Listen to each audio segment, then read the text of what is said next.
जय माता दी। राधे राधे।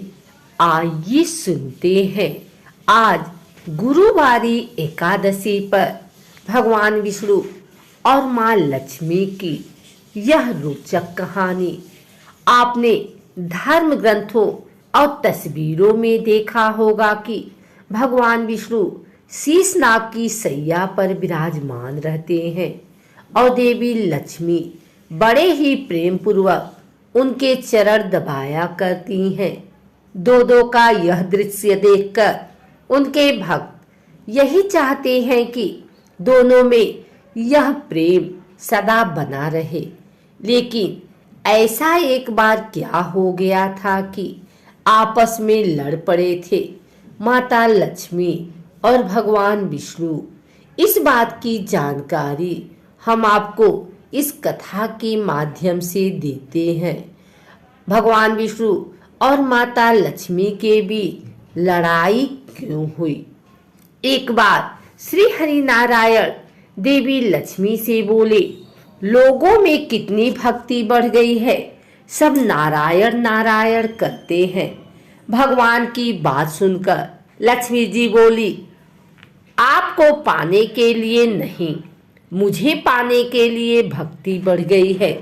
जिस पर श्री हरि बोले, लोग लक्ष्मी लक्ष्मी ऐसा जाप नहीं करते हैं। ये सब संवाद के बाद देवी लक्ष्मी बोली कि विश्वास ना हो तो परीक्षा हो जाए। जिसके बाद भगवान विष्णु एक गांव में ब्राह्मण का रूप धारण कर गए और एक घर का दरवाजा खटखटाया। घर के यजमान द्वार खोलकर पूछा, आप कहाँ के हैं?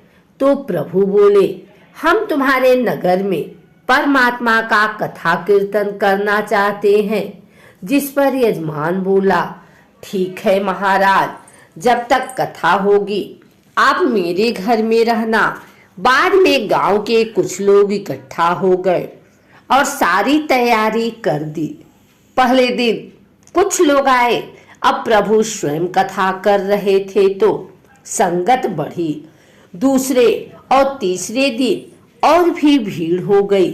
विष्णु जी खुश हो गए, कितनी भक्ति है लोगों के भीतर। उधर लक्ष्मी जी ने सोचा कि अब देखा जाए कि क्या चल रहा है।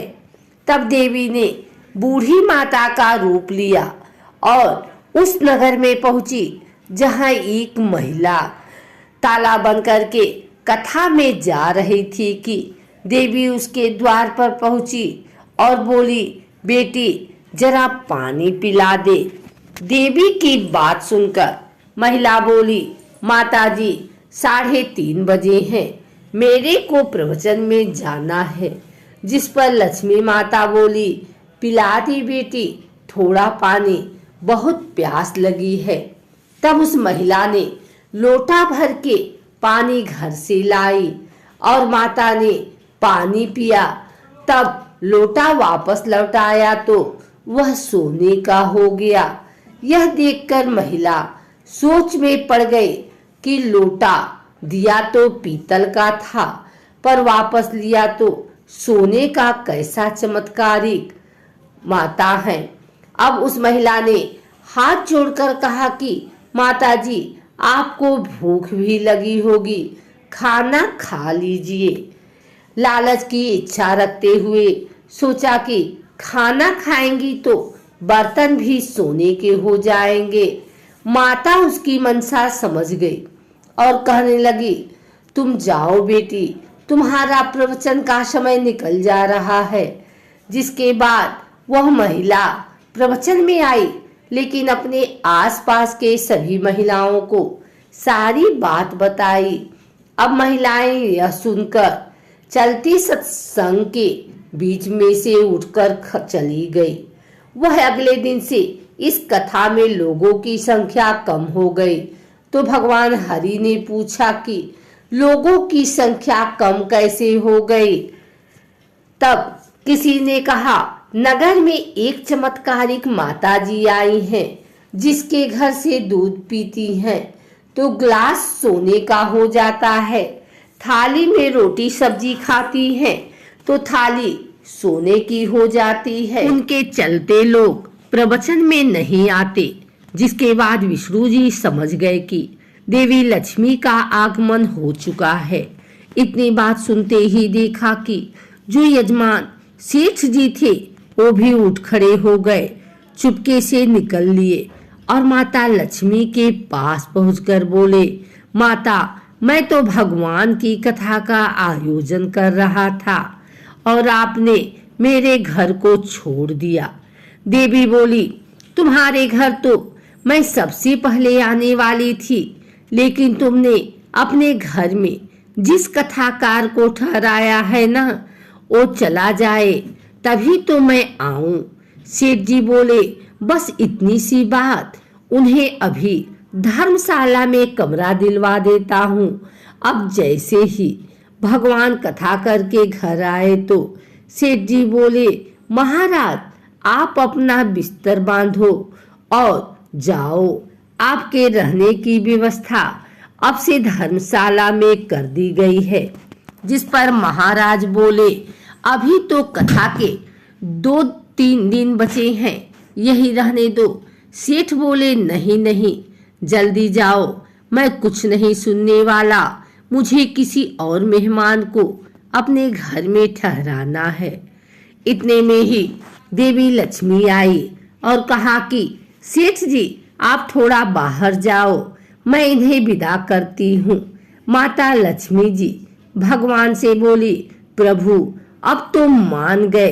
देवी की बात सुनकर विष्णु जी बोले, हाँ लक्ष्मी, तुम्हारा प्रभाव दिखाई देता है, लेकिन एक बात यह देखी गई, तुम वहां जाती हो जहां संत धार्मिक अनुष्ठान करते हैं और साफ तरह से कमाई करने वाले लोग रहते हैं।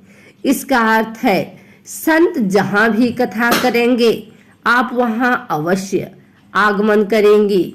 इतना कहकर श्री नारायण ने बैकुंठ के लिए प्रस्थान किया। अब प्रभु के जाने के बाद अगले दिन सेठ के घर सभी गांव वालों की भीड़ हो गई। सभी चाहते थे कि यह माता सभी के घरों में आए, लेकिन विष्णु जी के जाने के बाद देवी लक्ष्मी ने सेठ और बाकी सभी गांव वालों को कहा, अब मैं जा रहा हूँ। सभी कहने लगे कि माता, ऐसा क्यों, हमसे क्या भूल हुई है? माता ने कहा, मैं वहीं रहती हूँ जहाँ नारायण का वास होता है। आपने नारायण को यूं तो घर से निकाल दिया तो मैं यहाँ कैसे रह सकती हूँ? और वो चली गई। तो मित्रों, आपको यह कहानी कैसी लगी? अगर अच्छी लगी तो इसे लाइक करें, कमेंट करें, शेयर करें। हमारे चैनल को सब्सक्राइब करके बेल नोटिफिकेशन ऑल पर सेट कर लें, ताकि आगे आने वाली वीडियो सबसे पहले आप तक पहुंच सके। धन्यवाद।